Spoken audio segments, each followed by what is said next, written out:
Jack Sheppard, housebreaker and escape artist. Chapter 1. A Life of Crime.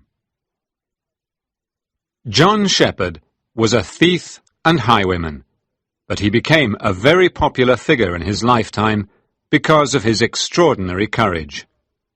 At least 2 plays were written about him, and society was fascinated by his life and adventures. John Sheppard's father was a carpenter in a poor part of London called Spitalfields. He had 2 sons, John, who was born in 1702, and Thomas. John was always known as Jack. The 2 brothers both became famous robbers. Jack was the first of the 2 brothers to begin a life of crime.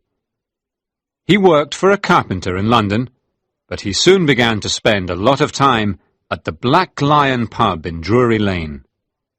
It was here that he met a woman called Elizabeth Lyon, but more commonly known among her friends as Edgeworth Bess. Jack fell under her influence, and they formed a partnership. "I can make you rich," she told him. "How?" he asked her. "Listen," she said. "you're a carpenter. You work in rich people's houses. That gives you the perfect opportunity to steal valuable objects." At first, Jack was very successful, and no one suspected him of the robberies that were taking place in the houses where he worked. He stole valuable items for Edgeworth Bess, and she sold them for him.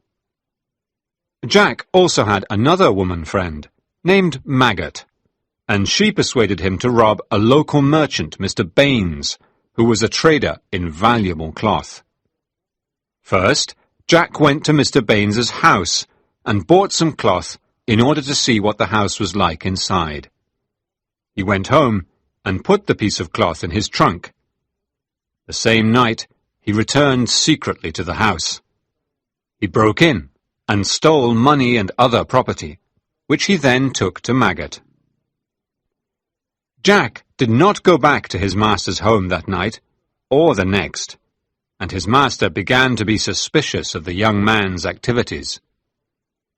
He decided to open Jack's trunk to see what was inside. He found the piece of cloth that Jack had bought from Mr. Baines.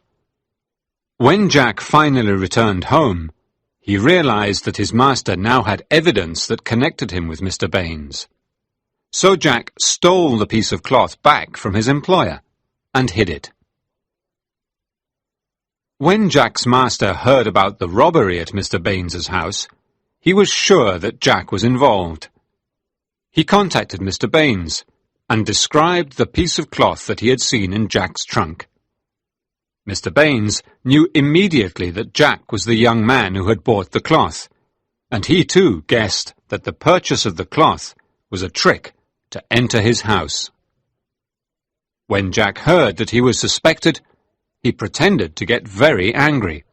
"I haven't stolen anything," he shouted. "My mother gave me that piece of cloth."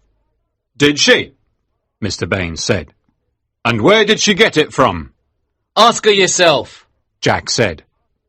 "I think I will," his master replied. Jack's master sent for the boy's mother and asked her about the cloth. "My son's telling the truth," she said. "I bought the cloth at a market in Spitalfields." "Where exactly in the market did you buy it?" the master asked. "I don't remember," Jack's mother said. Jack's master and Mr. Baines did not believe what Jack and his mother told them, but they had no direct evidence against Jack for the robbery. Despite his suspicions of him, Jack's master decided to let the boy continue to work for him as an apprentice. Jack became more and more involved in crime, and he finally became part of a gang led by Jonathan Wilde, another famous criminal. He now worked for himself as a carpenter, and this meant that he continued to have easy entrance to rich people's houses. In one case, he was repairing a house belonging to an elderly gentleman in a rich area of London. He robbed the gentleman of money, jewellery, and expensive clothes. Shortly after this robbery, Edgeworth Bess was arrested and sent to a local prison. Jack went to the prison and demanded to see his friend. When the prison officer refused him permission, Jack attacked him and went in. "You're coming with me," he told Edgeworth Bess. What do you mean? She asked him.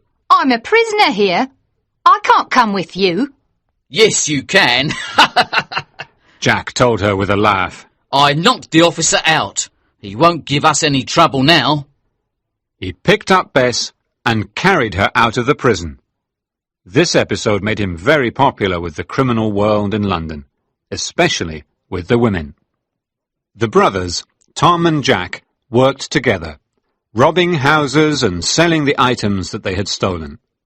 They also continued to work with Edgeworth Bess.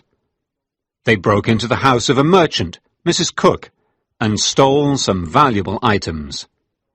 Tom tried to sell them, but he was arrested and taken to Newgate Prison, where some of London's most notorious criminals were kept. He offered to give evidence against his brother, Jack, and Edgeworth Bess, in order to receive a lighter punishment. The authorities looked everywhere for Jack and Edgeworth Bess, but they could not find them. One day, Jack met a friend of his in the street, a man called James Sykes. Sykes knew that the authorities were looking for Jack, and he made a plan. He hoped to get a lot of money for capturing Jack. He took Jack into a pub and bought him a lot of beer. While Jack was happily drinking, Sykes sent for a constable. The constable arrested Jack and took him to prison. Jack waited until the middle of the night and then made a hole in the roof of the prison and escaped. Jack's freedom did not last long. He was soon arrested again, and this time he and Edgeworth Bess were taken to another prison. The authorities thought that Jack and Bess were husband and wife, and they allowed them to live together in a room in the prison called Newgate Ward. A few days after their arrival at the prison, Jack managed to cut off his iron chains. He then made a hole in the prison wall and removed one of the iron bars from the window. He looked down and saw that it was too far to jump to the ground. So he tied some sheets together and tied one end around a bar in the window. Then he helped Edgeworth Bess to climb down to the ground, and he quickly followed her. They were now in front of a high prison wall, but they managed to climb over it and escape into the city. The criminal class of London enjoyed hearing about Jack's adventures, and he became a hero to them. One criminal, Charles Grace, asked if he could work with Jack, and Jack agreed. Charles and Jack made friends with a young man called Anthony Lamb, who worked for a maker of mathematical instruments. They planned to rob a wealthy gentleman who lived in the instrument maker's house. Late one night, Lamb opened the door of the house and let Jack and Charles in, and they stole a lot of money. When the robbery was discovered the next morning, Anthony Lamb was very frightened. His master sent for him and asked what had happened. "I don't know, sir," Lamb replied. His master looked at him suspiciously. He saw that the young man's hands were shaking. "I don't believe you," he said angrily. "I think you stole the money, and you'll be hanged for it." In the end, Lamb confessed his involvement in the crime. He was sent to Newgate Prison, tried, and then transported. Thomas Sheppard was also tried for the robbery of Mrs. Cook, and he was transported as well. Jack Sheppard then started working with another famous criminal, a man called Blueskin. They sometimes sold the items that they had stolen to a man called William Field. Meanwhile, they hired a stable in which they kept what they had stolen before selling it. Among the other stolen items in the stable was a length of cloth that had been taken from a certain Mr. Kneebone. It was stealing this piece of cloth that led to Jack's next arrest. One day, Jack and Blueskin asked William Field to go to their stable and look at the items they had, so that he could find buyers for them. Field, who was a coward but an imaginative criminal, did more than that. He broke into the stable and stole everything. Then he went to Jonathan Wilde, knowing his influence in the criminal world, and told him that Jack was working with Blueskin. Jack and Blueskin were arrested soon after and sent to Newgate Prison, where they were tried for their robberies, and Jack was sentenced to death for the theft of the cloth belonging to Mr. Kneebone.